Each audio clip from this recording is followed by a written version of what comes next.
77ನೇ ಗಣರಾಜ್ಯೋತ್ಸವಕ್ಕೆ ಕರ್ತವ್ಯ ಪಥ ಸಕಲ ರೀತಿಯಲ್ಲೂ ಕೂಡ ಸಿದ್ಧವಾಗಿರುವಂಥದ್ದು. ಈ ಕರ್ತವ್ಯ ಪಥದಲ್ಲಿ ಪರೇಡನ್ನು ನೋಡೋದೇ ಕಣ್ಣಿಗೆ ಹಬ್ಬ. ಅದರ ಸಡಗರ ಸಂಭ್ರಮ ಹೇಳತಿರದಂಥದ್ದು. ಒಂದೇ ಮಾತರಂ ಗೀತೆ 150 ವರ್ಷಗಳು ಪೂರೈಸಿರುವ ಹಿನ್ನೆಲೆಯಲ್ಲಿ ಒಂದೇ ಮಾತರಂ ಥೀಮ್ನಲ್ಲಿಯೇ ಎಲ್ಲ ಕಾರ್ಯಕ್ರಮಗಳನ್ನು ಕೂಡ ಈ ಬಾರಿ ಆಯೋಜನೆ ಮಾಡಲಾಗಿದೆ. ಪರೇಡ್ನಲ್ಲಿ ಗಮನ ಸೆಳೀತಾ ಇರುವಂತಹದ್ದು ಆಪರೇಷನ್ ಸಿಂಧೂರ. ಈ ಬಾರಿಯ 77ನೇ ಗಣರಾಜ್ಯೋತ್ಸವದಲ್ಲಿ 10 ಹಲವು ವಿಶೇಷತೆಗಳನ್ನು ಒಳಗೊಂಡಿದೆ. ಒಂದು, ಈ ಬಾರಿಯ ಥೀಮು ಒಂದೇ ಮಾತರಂ ಗೀತೆ. ನಿನ್ನೆಯ ರಾಷ್ಟ್ರಪತಿಗಳ ಭಾಷಣದಲ್ಲೂ ಕೂಡ ಅದನ್ನು ಉಲ್ಲೇಖಿಸಿದರು. ಮತ್ತೊಂದು ಕಡೆ ಆಪರೇಷನ್ ಸಿಂಧೂರ ಮೇ 7ನೇ ತಾರೀಕು ಪಹಲ್ಗಾಮ್ ಅಟ್ಯಾಕ್ನ ಪ್ರತಿಯಾಗಿ ನಾವು ಪಾಕಿಸ್ತಾನದ ಮೇಲೆ ನುಗ್ಗಿ ಹೊಡೆದು ಬಂದಂತಹ ದಾಳಿ, 24 ಭಾರತೀಯರ ನೆತ್ತರು ಹರಿಸಿದ್ದಕ್ಕೆ ಪ್ರತೀಕಾರ ತೀರಿಸಿಕೊಂಡಂತಹ ದಿನ, ಜಾಗತಿಕ ಮಟ್ಟದಲ್ಲಿ ಭಾರತದ ಶಕ್ತಿ, ಭಾರತದ ಪರಾಕ್ರಮವನ್ನು ತೋರಿಸಿದಂತಹ ದಿನ.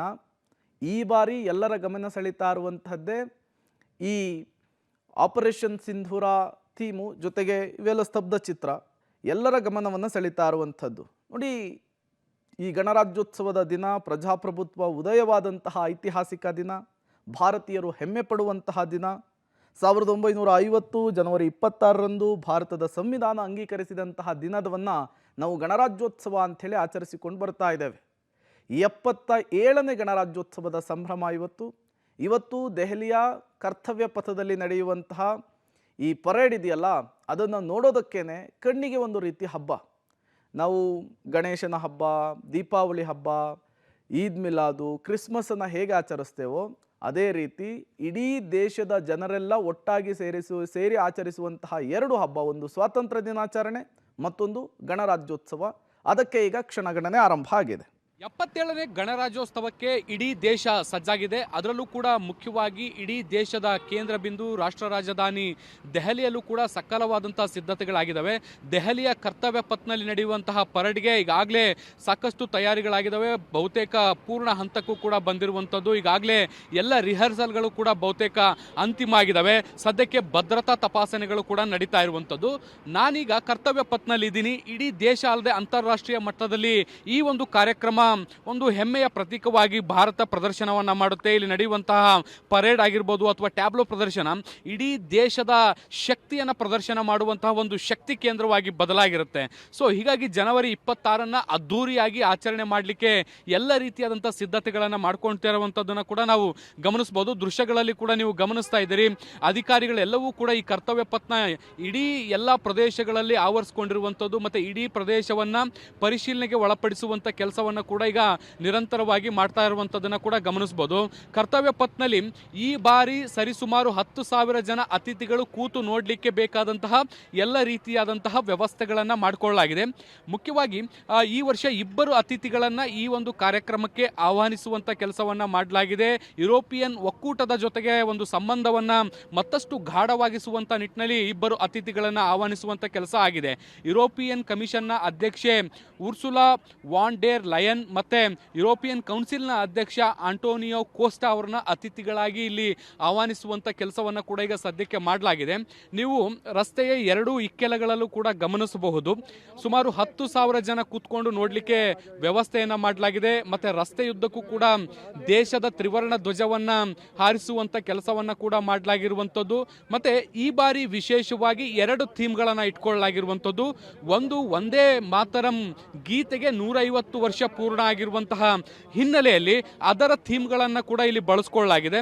ಇದರ ಜೊತೆಗೆ ಆಪರೇಷನ್ ಸಿಂಧೂರ ಏನು ಕಾರ್ಯಾಚರಣೆಯನ್ನ ಮಾಡಲಾಗಿತ್ತು, ಆ ಒಂದು ಆಪರೇಷನ್ ಸಿಂಧೂರದ ಕಾರ್ಯಾಚರಣೆಯ ಭಾಗವಾಗಿ ಕೂಡ ಕೆಲವೊಂದಿಷ್ಟು ಟ್ಯಾಬ್ಲೋಗಳನ್ನ ಪ್ರದರ್ಶಿಸುವಂತ ಕೆಲಸವನ್ನ ಕೂಡ ಈ ಬಾರಿಯ ಏನು ಪರೇಡ್ ನಲ್ಲಿ ಮಾಡುವಂತ ಕೆಲಸವನ್ನ ಕೂಡ ಮಾಡಲಾಗ್ತಾ ಇರುವಂತದ್ದು. ನೀವು ನೋಡಬಹುದು 1923ರಲ್ಲಿ ತೇಜೇಂದರ್ ಕುಮಾರ್ ಅನ್ನುವಂಥವ್ರು ಮಾಡಿದಂತಹ ಪೇಂಟಿಂಗ್ ಗಳನ್ನ ನೀವು ಗಮನಿಸ್ತಾ ಇದ್ದೀರಿ. ಒಂದೇ ಮಾತರಂ ಗೀತೆಯನ್ನ ಬಂದಂಥ ಸಂದರ್ಭದಲ್ಲಿ ಅದಕ್ಕೆ ಪೂರಕವಾದಂಥ ಪೇಂಟಿಂಗ್ಗಳನ್ನು ಮಾಡಲಾಗಿತ್ತು. ಆ ಪೇಂಟಿಂಗ್ಗಳನ್ನು ವಂದೇ ಮಾತರಂ ಗೀತೆಗೆ 150 ವರ್ಷಗಳು ಪೂರ್ಣ ಆಗಿರುವಂತಹದರ ಭಾಗವಾಗಿ ಇಲ್ಲಿ ಪ್ರದರ್ಶಿಸುವಂಥ ಕೆಲಸವನ್ನು ಮಾಡಲಾಗಿದೆ. ಇಡೀ ಕರ್ತವ್ಯ ಪಥ್ ಏನಿದೆ, ಈ ಇಡೀ ಕರ್ತವ್ಯ ಪಥ್ನಲ್ಲೂ ಕೂಡ ವಂದೇ ಮಾತರಂನ ಥೀಮ್ಗಳನ್ನು ಅಲ್ಲಲ್ಲಿ ಮೊಳಗಿಸುವಂಥ ಕೆಲಸವನ್ನು ಮಾಡಲಾಗಿದೆ. ಹಳೆಯ ಪೇಂಟಿಂಗ್ಗಳನ್ನು ಇಲ್ಲಿ ಅಳವಡಿಸುವಂಥದ್ದು ಒಂದು ಕಡೆಗಾದರೆ, ಮತ್ತೊಂದು ಕಡೆಗೆ ಅಲ್ಲಲ್ಲಿ 150 ವರ್ಷದ ಥೀಮ್ನೊಂದಿಗೆ ಹೂವಿನ ಅಲಂಕಾರವನ್ನು ಮಾಡುವಂಥ ಕೆಲಸವನ್ನು ಕೂಡ ಈಗ ಇಲ್ಲಿ ಸದ್ಯಕ್ಕೆ ಮಾಡಿಕೊಡುವಂಥ ಕೆಲಸವನ್ನು ಕೂಡ ಮಾಡಲಾಗ್ತಾ ಇರುವಂಥದ್ದನ್ನು ಕೂಡ ನಾವು ನೋಡ್ಬೋದು. ಎಲ್ಲೆಲ್ಲೂ ಕೂಡ ಪೊಲೀಸರ ಸರ್ಪಗಾವಲನ್ನು ನೀವು ಗಮನಿಸ್ತಾ ಹೋಗ್ಬೋದು. ಇನ್ನೊಂದು ದಿನ ಬಾಕಿ ಇರುವಂಥ ಹಿನ್ನೆಲೆಯಲ್ಲಿ ಈ ಎಲ್ಲ ಅಗತ್ಯ ಬೇಕಾದಂತಹ ಭದ್ರತಾ ವ್ಯವಸ್ಥೆಯನ್ನು ಮಾಡಿಕೊಳ್ಳಲಾಗಿದೆ.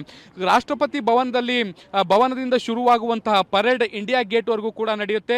ಮುಖ್ಯವಾಗಿ ಈ ಒಂದು ಕಾರ್ಯಕ್ರಮದಲ್ಲಿ ದೇಶದ ರಾಷ್ಟ್ರಪತಿಗಳಾಗಿರುವಂತಹ ದ್ರೌಪದಿ ಮುರ್ಮು, ಪ್ರಧಾನಮಂತ್ರಿ ನರೇಂದ್ರ ಮೋದಿ ಸೇರಿದಂತೆ ಎಲ್ಲ ಗಣ್ಯರು ಕೂಡ ಈ ಒಂದು ಕಾರ್ಯಕ್ರಮದಲ್ಲಿ ಭಾಗಿಯಾಗಿರ್ತಾರೆ.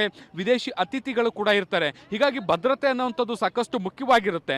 ಸೊ ದೆಹಲಿಯಲ್ಲಿ ಕಾರ್ಯಕ್ರಮ ನಡೀತಾ ಇದ್ರೂ ಕೂಡ ದೇಶದ ಗಡಿಗಳಲ್ಲಿ ಕೂಡ ಸಾಕಷ್ಟು ಎಚ್ಚರಿಕೆಯನ್ನು ವಹಿಸುವಂಥ ಕೆಲಸವನ್ನು ಕೂಡ ಮಾಡಲಾಗ್ತಾ ಇದೆ.